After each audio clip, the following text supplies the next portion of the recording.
இப்போ பாவம், புண்ணியம் பத்தி பார்த்துட்டு இருந்தோம். நமக்கு பாவம்னா பெரிய லிஸ்ட் வச்சிருக்கோம். புண்ணியம்னா ஒரு பெரிய லிஸ்ட் வச்சிருக்கோம். அப்ப எந்த செயல் பாவமானது, எந்த செயல் புண்ணியமானது அப்படின்றத நம்ம பார்த்தோம். ஒரு கதை மூலமா பார்த்தோம். பாவ புண்ணியம் அப்படின்றது அந்த செயலில் இருக்கிறதா, அல்லது அந்த செயலுக்கு பின்னாடி இருக்கக்கூடிய அந்த நோக்கத்தில் இருக்கிறதா அப்படின்றத நம்ம பார்த்தோம். செயலுக்கு பின்னாடி நோக்கம் மாறுபடலாம்.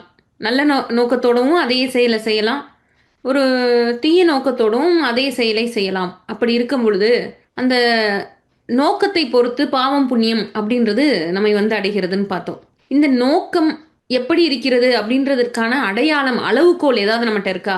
சித்தாந்தங்கள், தத்துவங்கள் எல்லாம் படிக்கும் பொழுது, முதல் முதல் பாடம் என்ன இருக்கும் அப்படின்னா, அளவை அப்படின்னு குறிப்பிடுவாங்க. அளவைனா அளவுகோல், மெஷர்மென்ட். அப்போ நாம் செய்யக்கூடிய பாவ, புண்ணிய கணக்கிற்கு ஏதேனும் ஒரு அளவை, மெஷர்மென்ட் இருக்குதா?